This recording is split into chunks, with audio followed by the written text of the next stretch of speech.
Like a backstage pass to the world of fly fishing travel, this is Waypoints, the podcast of destination angling. News and events, helpful travel tips, destination profiles, great stories, and expert advice from some of the most seasoned and experienced names in fishing travel. Waypoints is presented by Yellow Dog Fly Fishing, the industry's #1 specialty travel company and the fly shop for the world of fly fishing. Freshwater or saltwater, international or domestic, Yellow Dog has you covered for your next fishing adventure. And now your host, author, photographer, and world traveler, Jim Klug. As the global brand and product manager for Hardy, Howard CROSTON has spent over 2 decades shaping and designing some of the most advanced and sought-after fly rods and reels in the world. In this episode of Waypoints, we'll be talking with Howard about his approach to rod and reel design, his background in competition angling, equipment philosophies when it comes to designing gear for destination angling, the history and evolution of fly rods and reels, and of course, the fascinating story of Hardy. Steeped in history and a rich heritage, there is perhaps no other fishing tackle company that can claim a legacy of innovation and performance quite like Hardy. For over 150 years, Hardy has honored and celebrated its storied past, while at the same time focusing on progress, innovation, and new designs. If you're a well-traveled angler, or if you're at all serious about the sport of fly fishing, there's a good chance you're familiar with the Hardy brand. Perhaps you even own a Hardy rod or reel, or have fished with Hardy equipment, whether casting to 100-pound tarpon in the Caribbean, swinging for steelhead in the Pacific Northwest, or stalking big bonefish and trevally on the flats of the Indian Ocean. Along with his position as global brand and product manager at Hardy, Howard has chased fish in some of the most challenging and rewarding locations worldwide, from remote saltwater atolls to the classic trout rivers of Europe. He's the kind of angler who doesn't just design rods and reels in a factory, but takes them into the real world to thoroughly field test them and put them through the paces. Beyond his own travel and adventure, Howard is also one of the world's most decorated competitive fly fishermen. Representing England in 28 international championships, he's won at the highest level, taking home gold in the 2019 World Fly Fishing Championship and serving as both captain and manager of Team England. Waypoints is sponsored by Patagonia. To bring their gear to life, Patagonia is motivated by relentless curiosity and a passion for the wild. They evaluate hundreds of materials, build dozens of prototypes, and spend seasons punishing them in the world's most extreme conditions.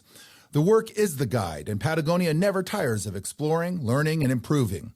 Be sure to check out Patagonia's new Swift Current waders, repatterned and redesigned for bulk reduction, reduced seam stress, increased maneuverability, and improved repairability. Made from recycled materials without intentionally added PFAS, Swift Current waders move better in and out of the water. Howard CROSTON of Hardy, welcome to Waypoints, and thanks for sitting down with us today. Thanks, Jim. No, it's awesome to be here. It's great to have you in the studio in this snowy Montana morning. It's quite spicy out there on the roads, but a great time to sit inside and talk about all things fly fishing here. Yeah, absolutely. It's been fun getting here, I can tell you that. I bet. You've been roaming around Montana this week and getting the best of a proper Northern Rockies winter, which is nice. Well, to begin with, Howard, Hardy is one of the most historic brands in all of fly fishing, dating back to 1872. What, in your opinion, makes the company and the brand so special? And why is the history of the company and its 150-year-plus track record so significant in our industry and for our sport? Yeah, I mean it's such a big question that from a Hardy brand perspective. I mean, if I just take it back to my own personal involvement with the brand, I can remember, growing up as a kid fly fishing, and that first brand I was ever really aware of was the Hardy brand, And for me personally, to have ended up working there is just still to this day mind-blowing to me. But the brand has been around, like you say, for so long, over 150 years now, and I think really when you look back at the history of the brand and the Hardy family, who obviously founded that business, and they were involved in so many things, from competitive fly casting to developing, some of the innovations in technology that we really take for granted these days. So yeah, I mean, it's just an incredible business, really. Well, are there any brands in fly fishing other than Hardy that are older and are still relevant today. I mean, I don't know if there's another company that's still functioning, still playing such a prominent role in fly fishing that has a similar story. Can you think of any? Yeah, I mean, there's probably one or two out there. Obviously I'm linked to the Hardy brand massively, and it's the brand that's closest to my heart. So, but yeah, I mean, Orvis has been around for a long while. I mean, that's an awesome company as well. So yeah, there are brands out there that have got that degree of history. But for me personally, I'm going to have to say, Hardy's the OG. It's the real deal as far as I'm concerned. So. It is the OG. I mean, you think about some of the early leaders, and I guess you could call them pioneer companies that helped put the sport on the map. You think about the evolution of fly fishing. I mean, you do have iconic names like the Leonard Rod Company, Von Hoff Reels, Pfluger and Fenwick, who are still kind of around. Yeah. Abercrombie and Fitch, which in American fly fishing, a lot of people don't realize this. At one time, they were a super legitimate manufacturer and vendor for fly fishing. Now they're just in, every shopping mall selling clothes to teenagers. But they used to be kind of a powerhouse in fly fishing. Most of these brands are gone. Hardy is still there. It still remains a leader in the industry. In fact, in a lot of ways, the Hardy influence has actually shifted away from those early years where there was a lot of kind of the mass market dominance with the reels. Certainly, that kind of defined some of the early years. And now you've really hit this premium kind of niche these days, and it's known as one of the most significant brands in the industry. Yeah, I mean, we've got, we're lucky. We sort of like play both sides of the coin. We've got that huge history and, the classic side of the business with all the classic reels which people have, like lightweights are an absolute iconic fly reel still today in fly fishing. There's still loads of guys who'll only use a lightweight fly reel or a Perfect or a Boogly or whatever it is. And then, on the flip side of that, we've got the cutting-edge modern stuff, with all the advanced resin systems in rods and in reels. We're using, obviously, bar stock and super large arbor and all that kind of stuff. So we really do play, both sides of that coin, I think. And then you've got, along with Hardy, you've got Gray's, which is, how would you describe that division of the company? Yeah, so Gray's pretty much is how we always worked it internally. Ever since I've been with the company anyway, has been that, we always try to think of Hardy as the best, and we always try to think of Gray's as best for the price. There you go. So it's a really good sort of position for us because, technology that we use or develop under the Hardy brand does have a trickle-down effect, and, it brings that sort of mid-price point stuff along as well with it. So nice.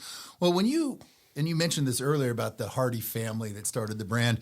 When you look at the founders, leaders, and designers at Hardy that have come before you in the 150-plus years of history, do you feel a heavy sense of responsibility in your current role? I mean, it's a pretty heavy mantle to wear, right? Yeah, that was when I first came. I've been with the company now 23 years. And Jim Hardy was still around when I joined the company. And that was stressful. I mean, he wasn't directly involved with the business, but he still called in like 2-3 times a week. And I used to see him, and I always used to get a little bit of the shakes when he came in. This guy's like, he was an icon in terms of the Hardy brand, but he was a really potent tournament caster. And I came from a tournament casting background. So, to meet Jim Hardy was, and then I'm having to develop stuff with his name on it. That was, yeah. It's big medicine right there. Yeah, just a little bit. Just a little bit. Well, over the decades, Howard, Hardy has introduced some groundbreaking technologies. Which innovations from the company do you think have had the biggest impact on the sport? And I want to ask you, particularly in the context when it comes to destination angling. Yes, I mean, it's interesting because if you look right back in history, we were one of the very first brands to sort of work with carbon fibre. There was some good stuff we did with that. There was some bad things that we did with it. I remember if you look right back, obviously it's way before my time, but when we first started work with carbon fibre, the business actually went for a patent on the use of carbon fibre in fly rods. But they actually got the percentage wrong. They went for a 25% or less patent on carbon fibre in a fishing rod, and it turned out that 100% or closer was better. So, that was a blunder that was made a long time ago, but we were one of the first brands to work with it. And then on the reel front, we had probably one of the first ever large arbor reels out there. Doesn't look anything like a modern large arbor reel, but, it did have an expanded arbor to, reduce memory and that kind of stuff. So we've done a lot of things like that, and including the Sintrix material back in 2009, which brought, that nano-reinforced resin into fly rods a little bit more mainstream and probably at I would dare say, like a better execution of it, because we did a lot of product development work and development of that. And that's been a massive thing, and it continues to today to let us build more durable fly rods, which when you're traveling is a huge thing. Huge thing. It's everything. Some of these places you go, no doubt. Well, what do you think has allowed Hardy as a company to remain so relevant for not just in the sport of fly fishing, but specifically for destination and traveling anglers after all these years? I mean, I think, you could say for the first 100, 120 years, there was a big focus on, catching trout, catching these freshwater species. But then the world of fly fishing opened up and people started venturing out, not just to new and exotic places, but also chasing some of these creatures that, you would think, God, you have no business catching one of these things on a fly rod, yet we're all out there chasing them, whether it's giant GTs or tarpon or arapaima or whatever it is. That was kind of a big stepping off point, I think, for a lot of manufacturers in fly fishing, when it wasn't just about designing the perfect 4 or 5 weight for trout on our own home waters, but coming up with innovations for the whole expanded world of fly fishing. Yeah, definitely. I mean, again, if you look back to the history of the Hardy brand, if you go right the way back, it's always been, to some degree, a destination company in some ways, because the original founders of the company, those guys were fishing everywhere, and they were developing, tackle from scratch for fishing in fisheries that had never really been exploited before. So, those guys were going everywhere. They were fishing for marcia, they were fishing, giant sharks, you name it. And there's actually some really cool old video footage, or reels, if you like, black and white reels, of those guys fishing in these insane places. Not always with a fly rod, because, if you go way back, we used to make all this, basically like normal tackle, like multiplying reels and all sorts of stuff.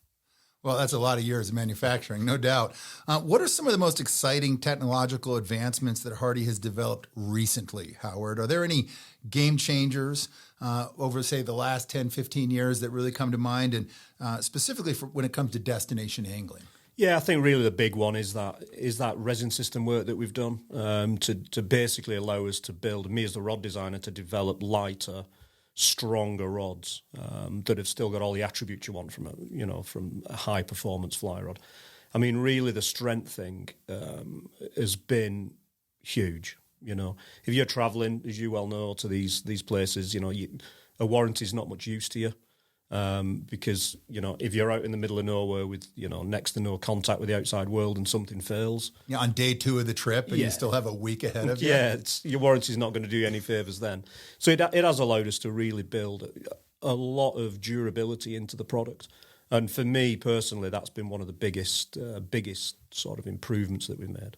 Well, we all know that in the world of angling travel, especially in some of these far-off places, some of these exotic species that are chased, rods and reels no doubt get tested like nowhere else. When you take them into the field and actually, put them out there. What are some of the most demanding environments that Hardy rods and reels have been tested in? Any real-world kind of torture tests that stand out for you? Yeah, so we tend to, when we do our product development and our testing of product, we have like a multi-pronged approach is probably the best way to look at it.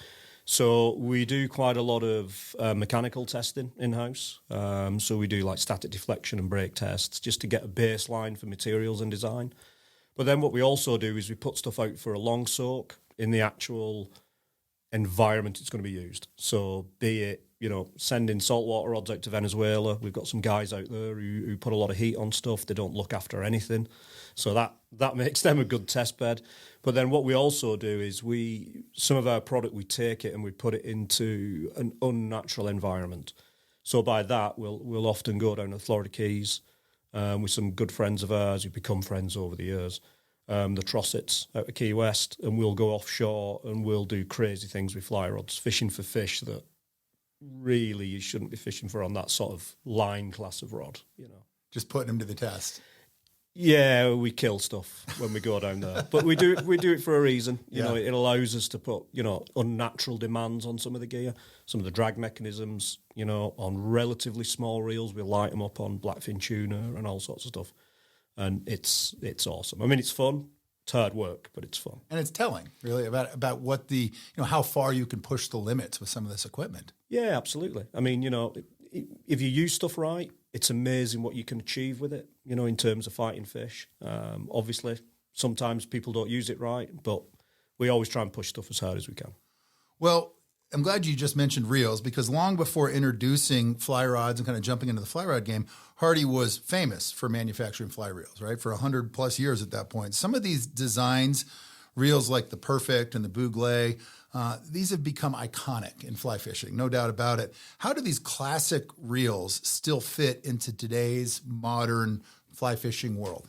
Yeah, I think the beauty of it really is, for me, is that fly fishing is such a broad church that you've got guys who are always going to look for the newest, most modern-looking piece of equipment, but you've also still got that core of anglers who fish, I won't say purely for aesthetic reasons, but the aesthetic part of fly fishing is the thing that pushes their buttons. So that's why we still sell good numbers of Perfects, Bouglés, lightweights. Technically, they're still more than capable of doing the job at hand. Yeah, all right, a super large herb reel might be lighter and, retrieve the line faster. But if you take a lot of enjoyment from that aesthetic style of fishing, a lightweight or a Perfect, it's still going to do the job 100% for you. And in some cases, if you're a cane rod guy, a classic's better because it's got more weight, gives you better in-hand balance. If you're a fiberglass guy, same deal, so they're still really, really relevant even today. Well, and there's definitely something to be said for that draw for a lot of anglers and a lot of sportsmen about the classics, whether it's like a really timeless over and under shotgun or a piece of equipment that maybe your father or grandfather would have taken into the field or fished with. There's something still really attractive about that, no doubt. Yeah, 100%. The classics are, really they're investment. Those classic reels are investment. You can pass them down generation to generation, and a lot of people do that. Yeah, I'm sure probably more so with Hardy reels than just about anything. Yeah, pretty much. Well, how do you balance that celebration and continuation of these classics, right? These classic reel designs with the need and desire to constantly work on the new technologies? You mentioned some of that with the large arbors, some of the drag materials, lightweight designs. Where do you guys find that balance between kind of honoring the past and still continuing to offer the classics, yet being at the cutting edge of technology and new introductions for kind of the modern world of fly fishing? Yeah, so really for me, I think that's quite a clear position. So whilst we are trying to push the bounds as much as we can with things like the Fortuna Regent, which is a really, really large, super large arbor reel, probably bigger than a lot of other ones out there on the market. How we sort of balance that with our classic roots is that we try and hit the same things that people expect of a Hardy fly reel. So if you buy a Perfect reel, that's a classic. You're expecting, incredible build quality, great finishing, all those kind of things. We try and make sure that whatever we do at the more cutting modern edge side of it, that we don't skimp on that same build quality, classic, features that people look for, durability and fit for purpose. So, whether it's a classic design or a modern design, you're still getting the same sort of core of the what the Hardy brand means, really. And, the idea being you still want to pass it down to maybe different generations, right? You still want it to be something that can last for a really long time. Yeah, we try and hit on the points of what Hardy means. Well, let me ask you this. There's so much attention these days given to fly rods, right? With a focus on distance, fast action, accuracy, all the things that, the major rod brands are constantly talking about and promoting.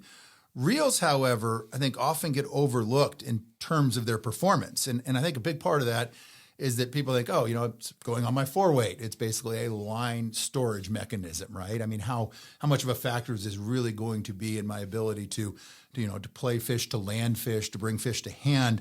There can definitely be an issue, however, when you get past the spectrum of just, panfish or trout or some of the smaller species, where the performance of a reel really does matter just as much as the performance of your fly rod. What do you feel are the most important features anglers should consider when choosing a reel, especially for like saltwater or big game species? And again, whether it's a Hardy reel or another high-end reel, what should anglers be looking for when it comes to performance of a reel for those situations? Yeah, I think that's a really good question. For me personally, because I'm obviously at the sharp end of it with developing product. So what I try and build into the stuff that we do for sort of like destination saltwater angling is the ability for the consumer not to have to do too much to keep it maintained, because we're all fishermen, right? So I can't remember the last time I read an instruction manual for anything that I possess. Well, yeah, it's typical guy move, Yeah, right? I want to we sort of approach the reel design a little bit in that way, especially for the saltwater stuff. So like with that Regent, it's got a fully sealed mechanism, it's waterproof, it's effectively maintenance free to a large degree. You've got to give it some basic maintenance like you have with anything, but that's really important when you're destination fishing. You need something super reliable, something that's not going to let you down, even if you haven't done your bit, which is to, give it some basic love before you put it away in the reel case. Yeah, I mean, and you touched on it with the rods. I mean, when you are traveling far from home, right, it doesn't matter what a warranty says, because that's only going to be applicable after the trip. When you're in the field, when you're in the game, chasing some of these big creatures, you got to have equipment that's going to be reliable. And it's not just, things like the startup inertia of the reel or how smooth it is, the retrieve rate of a large arbor versus a standard arbor, but it's also how is it going to hold up in those environments? Because a lot of these environments, especially when you're talking saltwater, these are not forgiving environments. And a lot of the species that you may come in contact with and hopefully come tight on are not forgiving creatures at all. They're gonna put your tackle to the test. Yeah, 100%. I mean, I've done quite a lot of destination fishing, and I've been on some quite big group trips and stuff. And the thing that does surprise me sometimes is that even though you still get a few anglers who are willing to spend a lot of dollar on a trip of a lifetime, and then don't quite just go that little extra yard to make sure the gear's 100% what it should be for that fishery. Yeah, we see that all the time. Yeah, you spend $10,000 on a trip, yet you skimp on the quality of your drag on your reel, and it's like that's just a bad idea. That generally doesn't work out well. Well, back to the topic of fly rods, Howard. Hardy has had a pretty amazing run of not only manufacturing high-performance rods, but in building a pretty impressive coalition, especially lately, of known anglers who are using and endorsing your rods. We've seen this really kind of gain a lot of attention over the last 15 years or so. We see this in the saltwater world, especially with anglers such as Andy Mill finding a lot of success fishing Hardy. How much of a factor have anglers like Andy and other known guides using Hardy, how much of a factor has that been in elevating the brand and the reputation of the company from your perspective? Yeah, to be honest, that's huge. I mean, even if you look right back in history, the Hardy brand has always been associated with eminent anglers of the time, be it Zane Grey or you name it. We've been involved with those guys. And specifically to the point about Andy, being realistic, the very first tarpon or saltwater fly rods I developed for the brand, I'd done very little tarpon fishing. I had been 2 or 3 times, but I didn't fully understand it. And the product wasn't the best it could have been. So, we got into a relationship with Andy. I met him. We get on like a house on fire. And we're very different personalities, but, we do get on and have a good laugh. I've been fortunate to fish with him quite a lot. And his input, from real world, unmatched experience in that sort of, trophy tarpon fishery, really allowed us to really zero in on things like rod actions, actually how durable they need to be and where the strength needs to be in the blank, on the reel front, exactly what he likes, and a lot of other guys down there. And that has really helped us to elevate and position and lift the product in the saltwater market. Yeah, I mean, I guess Andy Mill probably knows a thing or two about tarpon fishing. So. Yeah, a little bit. The very first time I fished with Andy, just a funny little story. He very graciously put me on the front of the boat all day for like 8 hours, and I kept saying, can you get up the front? Let me watch it, just so I can, because I'll understand better. And he's like, no, you don't got to do this. You just fish. So I had 100 shots and jump one fish. And right in the last 15 minutes of the day, as the light's going, he said, let me jump up there quick and have a cast. And that was 15 minutes of watching him fight 2 fish. Yeah. He made 2 casts. Yeah, he's a pretty exceptional angler. It's pretty humbling. I thought I could fish, but, maybe not tarpon. But. Well, I think a lot of listeners and consumers, for that matter, don't really think often about the design process that goes into, say, a fly rod or a reel. And when you work with somebody like Andy and the other notable anglers that are on the Hardy roster, how do you as a designer kind of take their feedback and continue to develop and ultimately improve a product before the launch? I mean, is it the kind of thing where Andy's giving you detailed feedback and saying, okay, this action or this fish fighting capability or, these components? I mean, are you getting all this type of feedback, and how much of that is then kind of utilized and put into the final design? Yeah, we put a lot of it in. I try and get out and spend time with these guys as and when we can. But, Andy will just call me sometimes and say, hey, that last prototype that you sent down, this happened. And, personally, I think this needs to be a little bit faster or a little bit softer or whatever, he's come across in that day-to-day fishing. And we use lots of guys in that way. And it's really, you can design things on paper, but these things have got to be fished. And they've got to be fished by guys in the appropriate fishery. And really, it's quite rare to have guys who can give really good, relevant feedback. Because some guys don't quite understand what they're trying to explain. Guys like Andy do. Well, and I think, when you send out some prototypes, it's natural for a lot of people to want to, come back with pleasing feedback, right? Like, oh, I really love the way this thing casts. But as a designer, it's like you don't want to hear necessarily about the great attributes. You want to, especially early on, hear about, okay, where are the problems? Where are the weaknesses? What do we need to focus on to make this as good as it can possibly be? Yeah, 100%. The very first time I met Andy, he told me the rods were crap. You're like, okay, what else? I was like, what do I need to change? Yeah. And since that very initial first meeting, that's why we've worked so well. He's not afraid to tell me, and I'll act on it.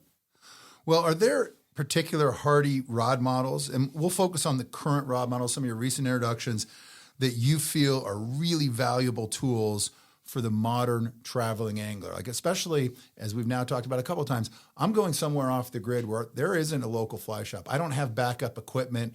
The lodge, the outfitter I'm fishing with probably doesn't have anything. So everything I'm relying on for a successful trip is what I'm bringing with me. Talk a little bit about the current models and technologies that you think make them so applicable in those type of situations. Yeah, for me in saltwater, it's that Marksman Z as a rod. Even if you're going streamer fishing on some of the trout, big trout destinations where you need a durable 6, 7, 8 weight for chucking big streamers or sinking lines or whatever. Those rods, as a combination of fishability, durability, an all-round, ease for an angler to get a good high-performance result out of that. For me personally, within the range, those things are absolute killer. On the more freshwater side, on the lighter line stuff, that Marksman uses the same base resin technology. Again, the durability and the fishability portion of it, for me, in terms of the rods, those are one of my favorite ranges again. Let me ask you just a little bit of a fringe question. I know that a lot of the saltwater guides, some of the Keys guides, there was a window where they were really into their one-piece rods. Is that still something that's viable in the market? Is it, too niche to really focus on, or is there some real application for those rods, and is there still a demand? Oh, yeah, we've still got real good demand for one-piece. It mainly goes to the guides and the guys that are fishing tournaments and the guys that are flying down to the guide and leaving their gear actually with him. So we see quite a lot of that as well. Hard to travel with a one-piece rod. It's pretty difficult, sometimes it can be difficult with a 4-piece. So, traveling with a one-piece is never going to be easy. But if you have the option of them, they're a fantastic tool. They're not for everybody, obviously. And we try and sort of profile the 4-piece rods to be as close as we can to the one-piece. It's impossible. You can't get them exactly the same. But we still do well with one-piece rods. Well, and you guys were, I don't know if you were the first to introduce them, but it was certainly the name that was talked about the most when kind of that advent of the one-piece rod popularity hit the industry. It seemed like Hardy was very much at the forefront of that. Yeah, they had been around once or twice before, but they'd gone away. When we brought them in around about the same time as we'd done all the work with the resin. So I think that allowed us to develop a one-piece rod that had just incredible low in-hand weight and was super durable. And we hit quite a few things at the same time, which really seemed to cement them down in that, especially in that lower Keys fishery. Makes sense. Well, let me ask you the next question from your perspective of being a rod and reel designer. And for this one, you can take your Hardy hat off for just a minute. But, when anglers travel to far off fisheries, obviously, as we've talked about and discussed, gear durability matters, performance matters. What should traveling anglers look for these days when selecting a general rod and reel setup, especially for these remote, more off-the-grid destinations? If they're going to be chasing big creatures, tackle-wrecking species, there are a lot of good brands out there these days. We know that. It's like, skis or golf clubs in a way. It's like if you spend, a certain amount of money, different brands are there, you're going to get a product that is probably going to be, pretty effective and decent. They're all a little different, obviously. But any general advice you have for anglers when it comes to selecting the right setup to match their skills, demands, and applications? And I guess the reason I ask this is so often today with the marketing in the industry, a lot of anglers rely on advice from friends about, what they're fishing, or word of mouth, or simply what the guy in the fly shop might reach for first when they come in to look around.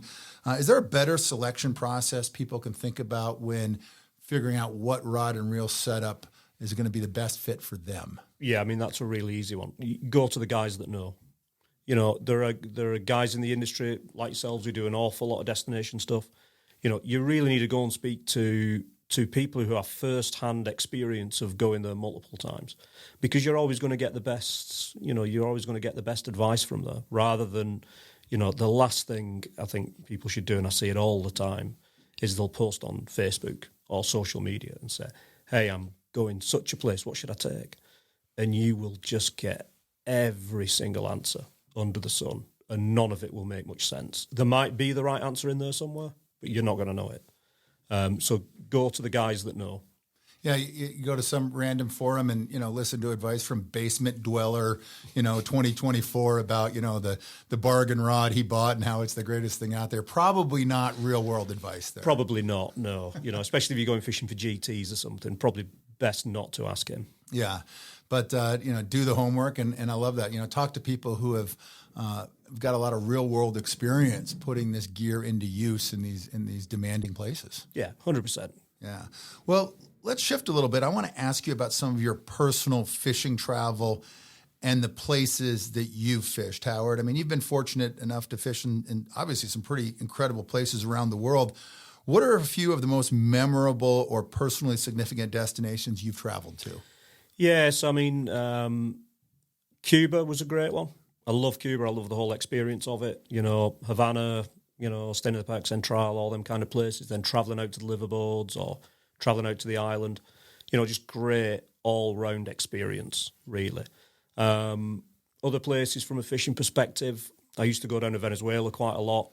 A little bit sketchier now, so we missed that place though. It's so spectacular down there, Los Roques. Yeah, that was awesome. I mean, personally for me, the reason it sticks in my mind was I caught a giant permit there in 30-mile-an-hour winds. Like a near 30-pound fish. Yeah, they have some huge permit down there. Yeah, so sadly, U.S. anglers still cannot go back to Venezuela. I don't know when that's going to change, but no way to get a visa as a U.S. citizen these days. But it's still there. We still talk to those guys, and I want to be on that first plane back in from the States when we can go, because Los Roques is a special place. Yeah, I'll be on the second plane behind you probably. But no, I mean Cuba. If I had to pick a destination to go back to tomorrow again, I'd probably go back to Cuba. Yeah, amazing as well. Yeah, and not just for the fishing, but just for the whole experience of Cuba. Yeah, it's everything. It's a super cool place. Absolutely. Okay, aside from Cuba and Venezuela, we'll take those off the table since you just talked about them. What's one place that exceeded your expectations the most? That's a tricky one, really. I think, to be honest, I've been fortunate. I've fished all across Europe, lots of different places, and there's a lot of really cool stuff. I went to Slovenia quite a few times, and Slovenia was not on my radar for quite a while. And then when I managed to get down there in 2006, maybe 2007 was the first time, I was quite surprised. They have a really varied fishery where you've got everything from specimen trout, specimen grayling, right the way through to, basically a hoochin, huge predatory fish. And it's a really varied fishery, and a lot of it is clear water sight fishing. So outside of, travelling to the likes of New Zealand, it's especially from my location, it's a lot closer for us. So it's quite high up on the list for me. Slovenia is amazing. We added that to the Yellow Dog lineup this year. I was lucky enough to go over and spend a couple weeks there, and I was blown away by the amount of water they have over there, the number of rivers and the opportunities. And as you said, it's everything from, hucho to marble trout to rainbows and browns, but just an exceptional destination for fishing and so many opportunities over there. Yeah, it's incredible. And it's like established. I mean, they've got great guides. They've got a great fishing infrastructure. They really know what they're doing. And it's a first-rate fishing experience, no doubt. Oh, definitely. Yeah. The food's good as well, which is always an advantage. The food's amazing, right? And they know what they're doing over there. Yeah. And as you said, it's a pretty easy place to get to. Yeah, Yeah, great fishing combined with kind of that old world Europe culture and history. And I would agree, high on the list. Yeah. No doubt about it. How about if you could return to any destination that you've been to, Howard, not just for the fishing, but for the overall culture and experience? Where would you go back to and why? I've been quite a few times, but I do love Italy. So, this is a little bit of this is an all-round thing, right? So, my wife likes to fly fish as well. So we like to travel together to go fishing. We both like good food. Italy's got a good combination of everything. It's got exceptional fishing, it's got exceptional food, and it's a beautiful place. So we tend to try and go to Italy whenever we can for a combined sort of fishing/vacation. But it's a great destination. Yeah, no doubt. Well, what are some of the biggest lessons you've learned when it comes to traveling for fly fishing over the years? Any advice for anglers who are, getting ready to head out on an international trip, or maybe they're kind of new to destination angling? What are some of the biggest lessons you've learned through your travels? Yeah, I think what I would say, one thing is to duplicate the core equipment that you're going to take. So, if you're going to a destination and an 8-weight is the rod, try and take 2. Even if it's a lower cost one as a backup, but build in some redundancy, because things do happen, in these places when you're traveling. So rather than spread yourself too thin, try and get, deep on the stuff that really is suitable for that fishery, that destination that you're going to, and make sure you take, if you can, some backup fly lines, things like that. Just things which, if you think to yourself when you get there, if this goes wrong, so if I snag a fly line on a coral head or whatever it is, can I still fish? And if the answer is no, maybe think about taking that instead of, an extra evening shirt, because we're going to fish. So I always tend to scale right down on the sundries, the nice to takes, and double down on the stuff that is going to make that trip. Yeah, absolutely. We just did a trip recently to an atoll in the South Pacific, and over the years, I've developed kind of a similar philosophy where, rather than bringing like an 8-weight, a 9-weight, a 10-weight, and a 12-weight, I really now kind of focus on 9s and 11s, and I bring a couple of them, right? Yeah. You're therefore able to cut back on the number of reels you're bringing, so you can kind of keep things lightweight, but focus instead on having a backup for each rod weight, 9s and 11s, lots of extra fly lines. I think on this trip between 5 of us, we went through 5 or 6 fly lines on coral heads with GTs. Just got smoked. And focusing on always having that plan B. That's so important when it comes to destination angling. Yeah, 100%. Well, what else, when it comes to these destination trips, obviously packing smart is crucial. Redundancy and your kind of go-to key pieces of equipment like rods and fly lines. What are some of the other must-have pieces of gear that you always take with you on these trips, that you always have in your kit? Yeah, so I always take some basic repair equipment. Things like glue. So I take some glue, some gaffer tape.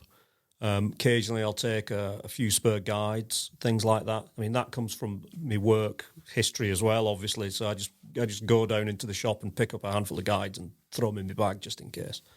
So little bits and pieces like that, so that, if you do suffer a failure, you can make some form of running repair to your equipment.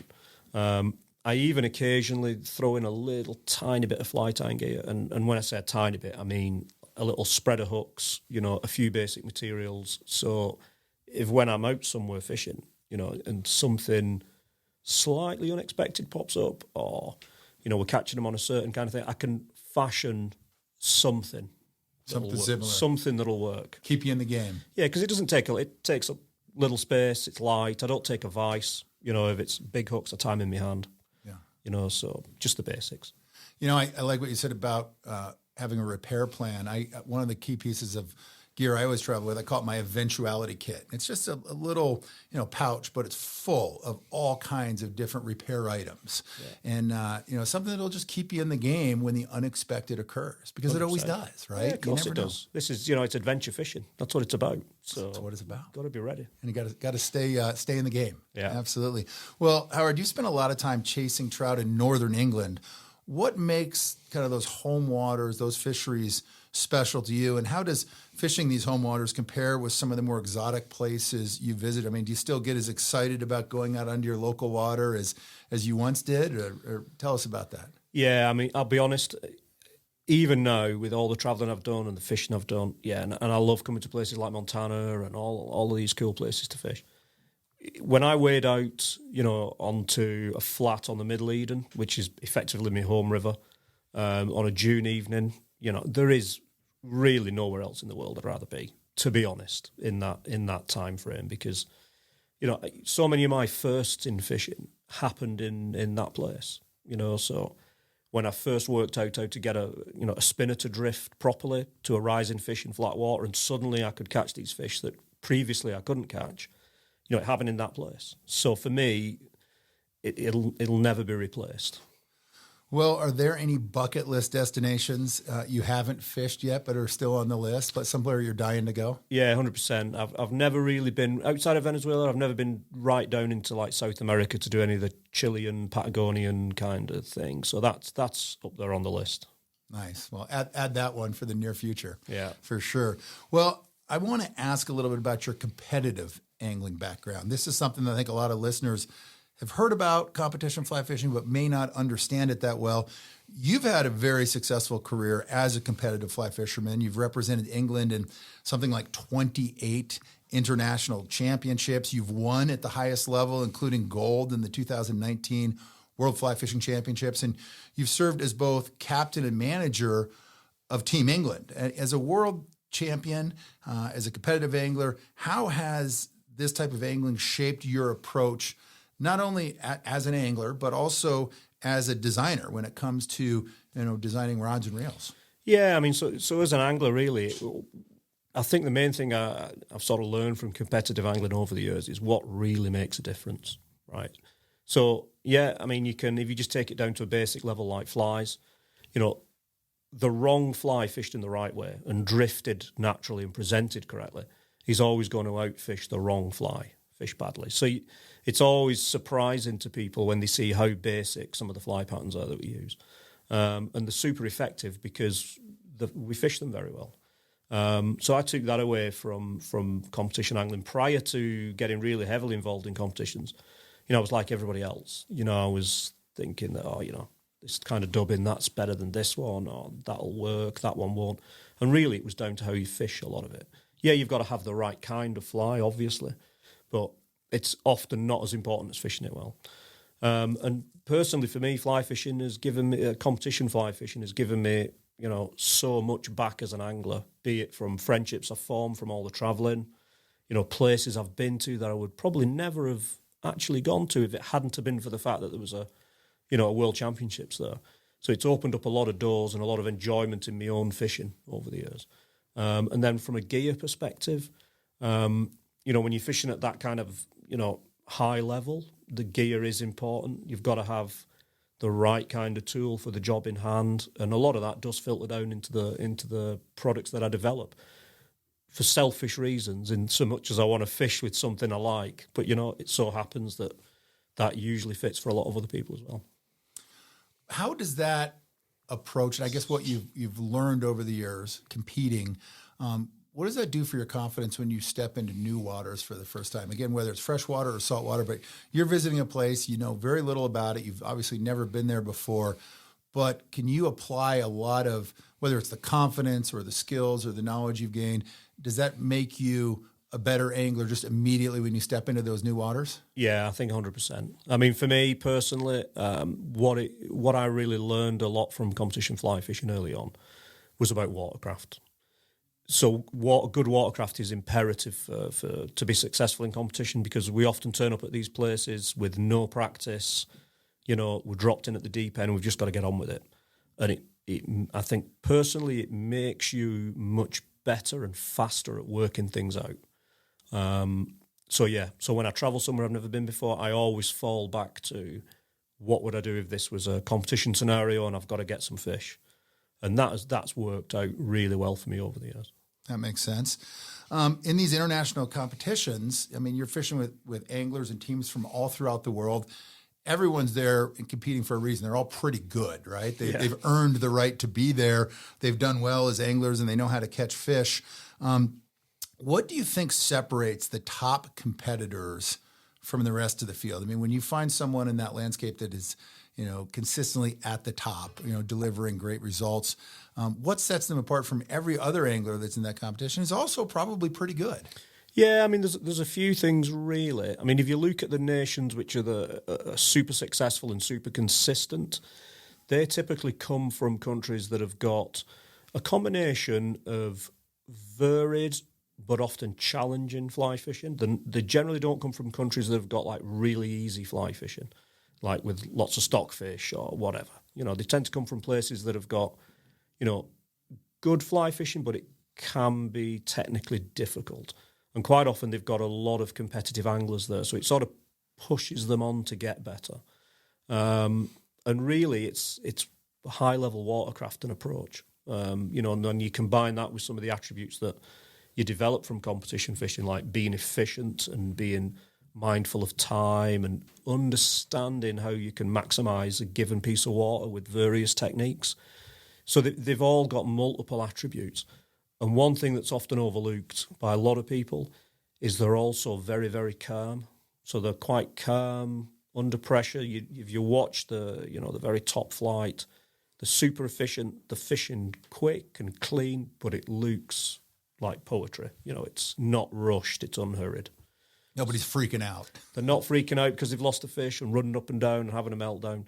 They're just getting on with it and doing it. And that takes a lot, when you're in a high-pressure situation. Well, Euro nymphing has obviously always been a big part of effective competition angling. It's played a big role. How have these Euro nymph techniques influenced rod design, for example, in what you've created and what other companies have created? Yeah, 100%. I mean, the Euro nymphing thing's big. I mean, it's been around for a long time now, and it's similar to a lot of other methods. Like it's not dissimilar to high sticking, which is a method that's been around forever. But the way in which it's developed over recent years, is with the lighter and thinner leaders, what they generally refer to as micro leaders, and the realization from most people that actually less weight on the fly is generally better, so you get much better drift.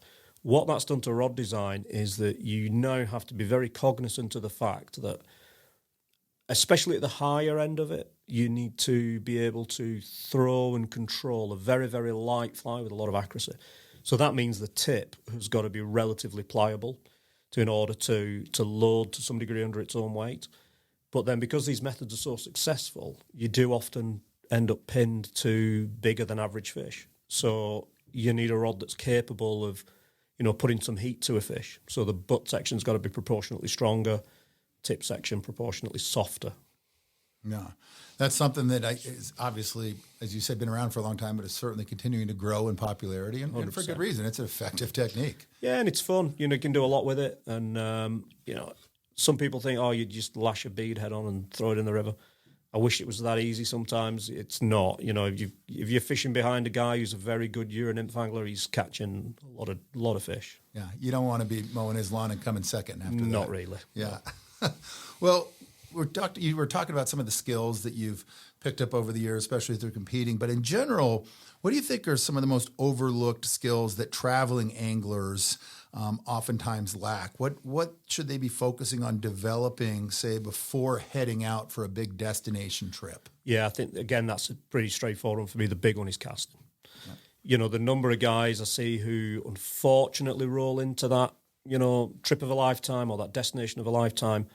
And I mean, you've travelled, I can't remember, I think it might have been Lefty Cray who said it, but, you've travelled so many thousand miles and the last 45 feet are the most important bit. Yeah. And that, you've got to get the fly to them, and if you can't cast in the wind or you can't get a good drift, I mean, for what it costs and the time it takes, which is not a lot just to bump your casting up a little notch or two, so it surprises me still that so many guys don't just put a little bit into that last little bit. We, in 75 episodes of Waypoints or whatever it's been, probably on 60 of them, we've talked about this.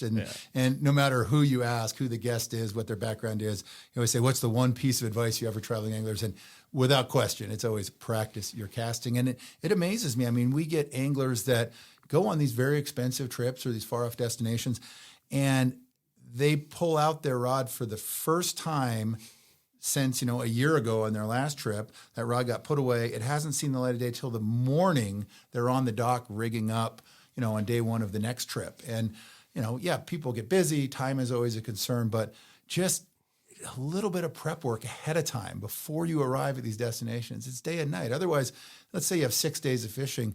The first 3 or 4 days, you're just knocking the rust off, right? Yeah. And then finally, you've kind of got your rhythm, you're casting like you want to be, and the trip's pretty much over. Yeah, I'd say, the thing to keep in mind is that first morning, that first shot might be the fish of the trip or a fish of a lifetime.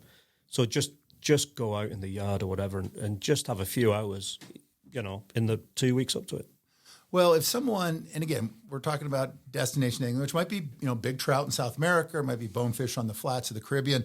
But when it comes to casting, a lot of different elements. You've got distance, you've got accuracy, you've got speed. And when I say speed, it's about, how quickly you can deliver that presentation. Is it 1 false cast or 9 false casts? But of all those things, what do you prioritize as the number one thing for casting prep? So for me, it's accuracy.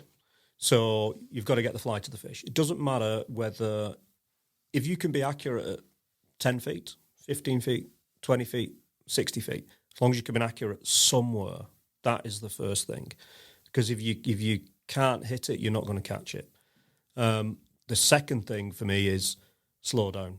Most guys I see, especially if they see a fish coming, be it a bonefish or whatever, the panic sets in, everything gets quick, And I learned some of that, recently, really, I suppose, from Andy, From me being a northern trout angler. All right, I've done quite a lot of travelling, but the first time when I got onto the front of a boat in the Keys, and there's 100-pound fish sliding at me, that is different to even a 4-pound brown trout rising. It's a totally different level of nerves, and even as a very good caster and a former competitive caster, I got way too quick.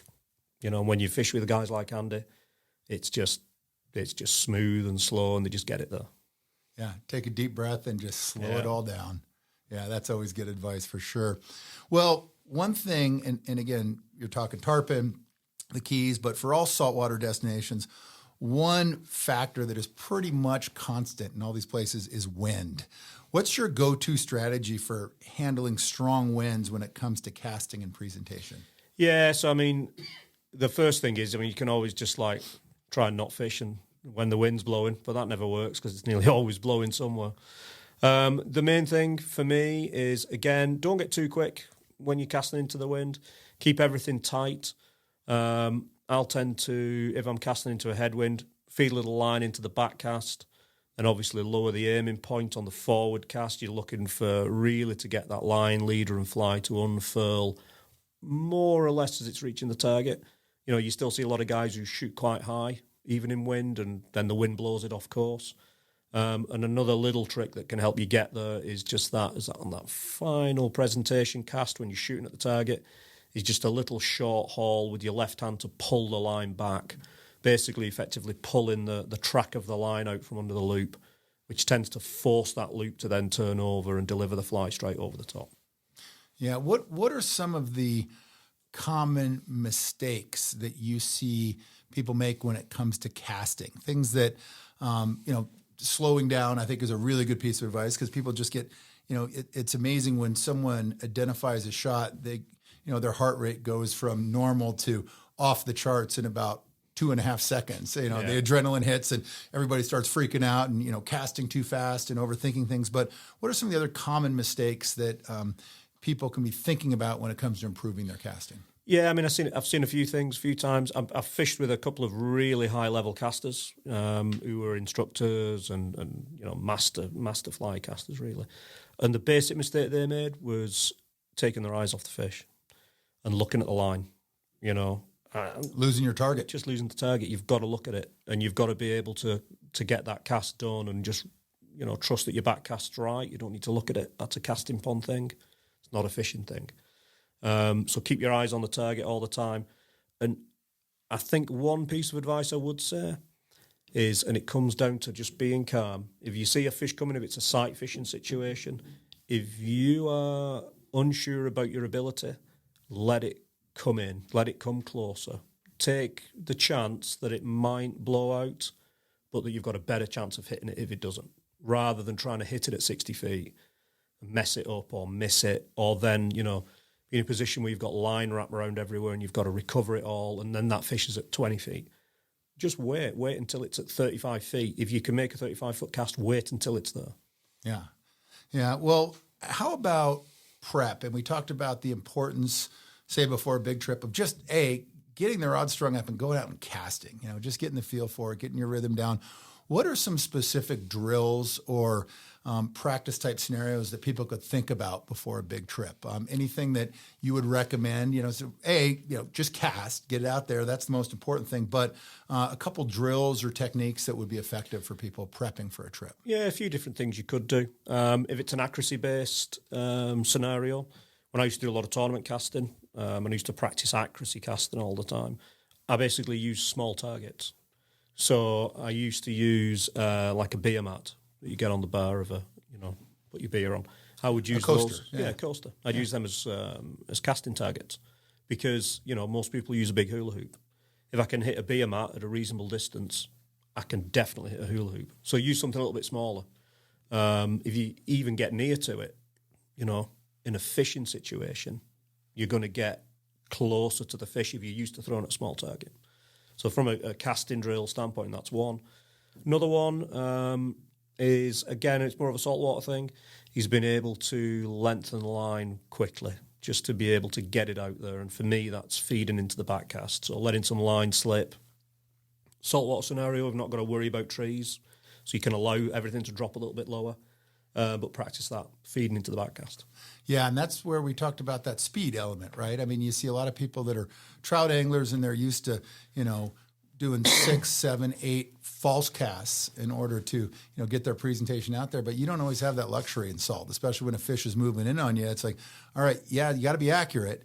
You got to put it where you want to do it, but can you do it in 2 or 3 false casts versus, your standard 8? That's really important. Yeah, mega important. And that's where feeding that line comes in. Yeah, feed into the back cast and then throw it at the target. Well, I want to close out with a couple more questions for you, Howard. Back to rod design in particular. Rods are certainly getting lighter. They're getting stronger every year. It's something that you hear a lot about in the marketing and advertising from a lot of the high-end rod companies. Where do you personally see the future of fly rod technology going in the next 5 to 10 years? I mean, have we hit the ceiling? Are we fishing with rods that are as good as they're going to get, or are there new things on the horizon that anglers have to look forward to? Oh, there's always new things on the horizon. The materials that we're using are always improving. There's always something that comes out nearly every year, which is some form of improvement. Whether it's a bankable improvement that you would want to incorporate into a new design, that's not every year. But it's definitely every 2 or 3 years. There's something that we can improve. So, yeah, materials is the main thing. It's always getting better. And how we use that, occasionally it's in processing techniques, in the way we actually manufacture stuff, where we can get improvements, be it better consolidation of the blank or better fibre placement, all that kind of stuff. So, yeah, it's not going to stop. If I look just back in my time in fly fishing, my very first quality fly rod was a Hardy Sovereign, and I still keep that rod and I still occasionally fish it. It's unrecognisable to the stuff that we have today, both in weight, durability, accuracy, everything, and that rod was I'm not that old, so it's, it was flagship 30 years ago. Yeah. Well, a lot of amazing technologies. We're certainly excited, to be affiliated with Hardy here at Yellow Dog and in the shop. We love selling the product and love the history of the company, the legacy, and really what it's all about. I mean, 150 plus years is impressive. No doubt about it's a super cool place.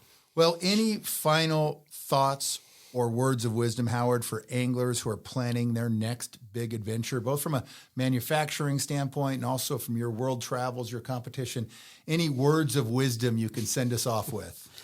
I'm not sure if it's words of wisdom specifically to that, but the one thing I would say is no matter what kind of fly fishing you do, if you're a streamer guy, a dry fly guy, an indicator guy in lakes, it doesn't matter.